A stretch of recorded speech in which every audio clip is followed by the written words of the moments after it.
Ready when you are. This is my PowerPoint about single camera production. What is single camera production? Single camera production is a method of film making and production used with a single camera instead of multiple. They have several benefits in using single camera production. It can be used to create an atmosphere, cheaper to film, easier to set up, only a small crew is needed. It makes your shot feel realistic. Techniques. There's a variety of different techniques, shots used when you film with a camera. For example, wide shot, you see when the subject takes the full frame. Two shot, a shot of two people, and a close up. This is on a certain feature or part of the subject that takes up the whole frame. Wide shot. This type of shot usually shows the entire object anticipating some relation with its surroundings. The extreme wide shot is often used as an establishing shot to show the first shot of a new scene. It is designed to show the audience where the scene is taking place. In the bottom right corner, with the scene of Hogwarts, just so you can see all of it. The very wide shot is much closer to the subject than the extreme wide shot. However, it is still much further away than the normal wide shot. This is sometimes referred to as an establishing shot, where the audience is showing the whole scene. That's the shot of Unforgiven in the middle, at the end of the scene. You can see his house and walking away. And the wide shot is when the subject takes up the whole frame. That's Captain America and the Avengers Assemble running away. Two shot. A two shot is a type of shot that is used to show two people. The subjects do not have to be next to each other, and there are many common two shots which have one subject in the foreground and the other subject in the background. This is Harry and Hermione in Harry Potter and Deathly Hallows when they're looking for the Horcrux. Close up. A photograph or film or television shot in which the subject is tightly framed and shown at a relatively large scale. In the close-up shot, a certain feature or the part of the subject takes up most of the frame. Close-up of a person usually means to emphasise the emotional state. As Luke Skywalker, he's looking quite aggressive, quite serious. He just found out that Darth Vader, something like that, is his father. The mid-shot shows the subject in more detail, but from a more distant angle, while still showing enough for the audience to feel as if they are viewing the whole subject. That's the Matrix. It's also a two-shot, as it's got two people, and you can see the background, so it's not too close up in your face. Over the shoulder. This shot is framed behind the person talking to the subject or being spoken to. The back of the shoulder and the head of the person is used to frame the image. This shot is very common when the two subjects are having a conversation or usually follow an establishing shot. So this is Titanic with, I can't remember her name, I should call it Kate Winslet, yeah, Leonardo DiCaprio. When he's talking to her, when he's just saved her from killing herself, jumping over the ship. This is the high angle shot. High angle shots can be used to suggest that a character is isolated and under control of his or her surroundings. The camera angle is located above the eye line. This is James Bond. Even though he has a gun, you can still see the fear in his eyes as the high angle shot is above his eye level. So it's quite in depth. The POV shot. A POV shot, point of view shot, is a short clip that shows the scene from the subject's point of view. This example is from the 40s film Noir City. The person who's looking at him is the guy on the floor. But this is also a, I forgot the shot now. A high shot, because he's low shot, because it's expressing power, as well as being the POV shot. Cutting.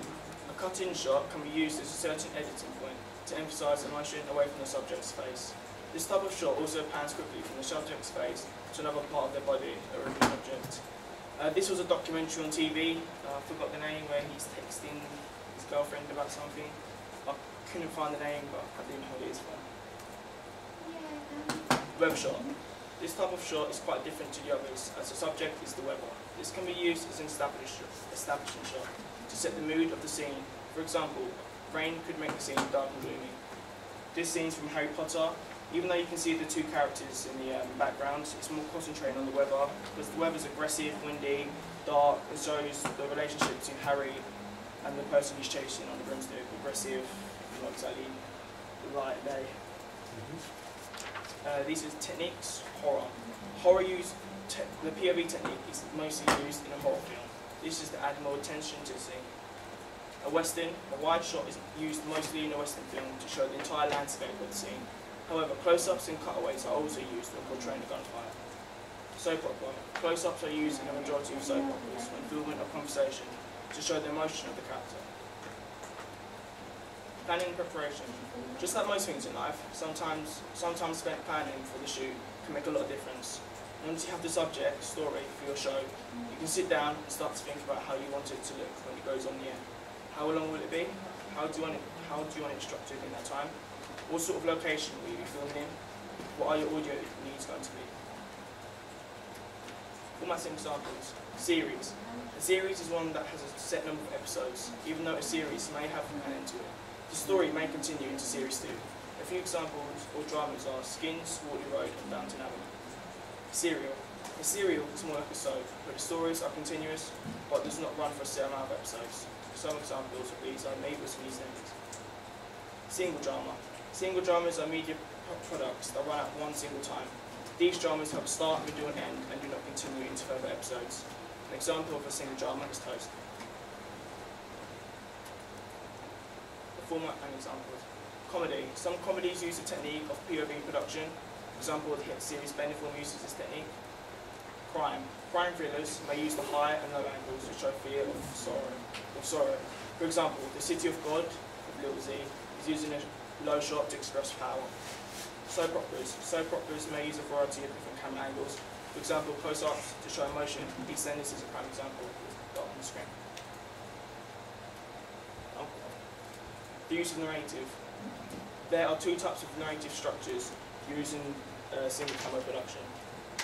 A linear narrative structure is a storyline that runs from start to end in order, including no flashbacks or flash forwards, and not broken up in any way. The most popular linear storylines are included in soaps, such as Coronation Street and EastEnders. Non-linear narratives can be made in any way possible, including random orders, flashbacks or flash forwards. This type of narrative structure can be very effective in making a film. It may want to reveal the end of the story before you began to tell the start. For example, Forrest Gump and Green Mile include the uses of flashbacks to tell stories. Equipment and technical requirements. A camera. This is the most vital piece of equipment and it's needed to record. A tripod. This is to hold the camera in its position. Microphone boom. A boom mic is used to capture the audio and to space out background noise. Editing software. A good software is needed to make the video more professional. For example, Windows Movie Maker is a big no-no. Rule of third. The use of rule of third is a concept of film and video production.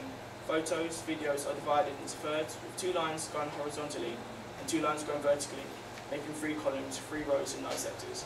The subject, which is the person, should be placed at the intersection of the grid. This creates reference points which act as guides for the framing image.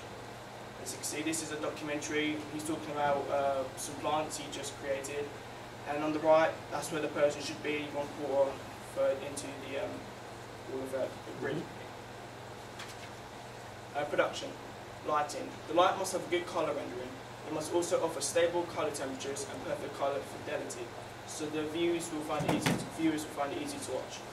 Editing. This is part of the post-production process. This is when the raw material is edited together to complete the film. Scripting. This is written work from the screenwriters for a film or television programme. Sound. Recording all sound on set or on a location is the work of the sound production crew. They include a boom operator, sound mixers, and sound assistants. A boom mic is very important as it is able to block out any background noise. Building a scene. A scene has to tell a story with the beginning, middle, and end.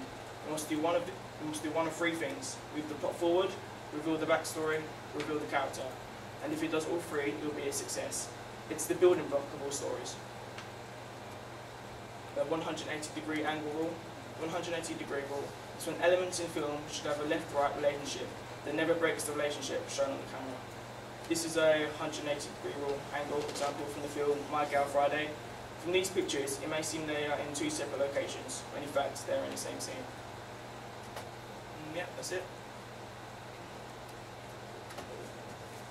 Could you tell me what a flashback is, and if possible, give me an example? A flashback is when you want to reveal more of the story, so if you haven't already got grips with the story, the flashbacks can help give you the idea of what it is. Yeah, and what is a flashback normally? What is it in regards to the story? So, if I was to have a flashback, what would I be thinking or doing? You'd be remembering the past. Yep. The past, what happened. For example, the movie Green Mile, one of the inmates is in prison and you're not sure why, the main character, and it's revealed in a flashback that he didn't indeed murder the 2 children, but he found 2 children and he was there at the scene of the crime. Could you tell me what an open and closed ending is, and if possible examples of those? So, start with open ending first of all. What is that? If you're not sure, just have a guess. And I think you probably know, you just can't put it into words. An open ending is when you leave the ending on a cliffhanger. For example, so you're watching a film and it's ended, but you don't want it to end, like the film Hobbit. That's ended, but the quest is still going on, so the film hasn't actually ended. There's still more to go on, but it doesn't reveal the whole film, the whole ending. And what's the other ending called? Closed. Closed ending. Closed ending is when it closes the scene completely. So there's no follow-up, no sequel, there may be a sequel, I'm not sure. But it just closes the scene, closes the idea of anything else happening, and yeah. Can you think of a film or a TV series or anything like that? No. You probably know. Yeah. Is there a film you can think of where it's just been a one-off story and... I would say The Watch. The Watch, how does that finish? Oh, well, they finish well. The plot is they found aliens and they need to go and kill them. At the end, they destroy the aliens, destroy the base. And the ending is how the beginning really did start. Like one of the police officers wanted to become the sheriff, one of them wanted to have a baby, and all that's happened at the end. So there is really no sequel, nothing to come after it. It's just ended really. Everything's wrapped up. Yeah, everything's wrapped up in the story. That's all right. I'm going to get you through, get you covered on this. Do you still have any questions? Anything you're curious about? Nah. Okey doke then. Thank you very much, Aaron. All good. It's all done.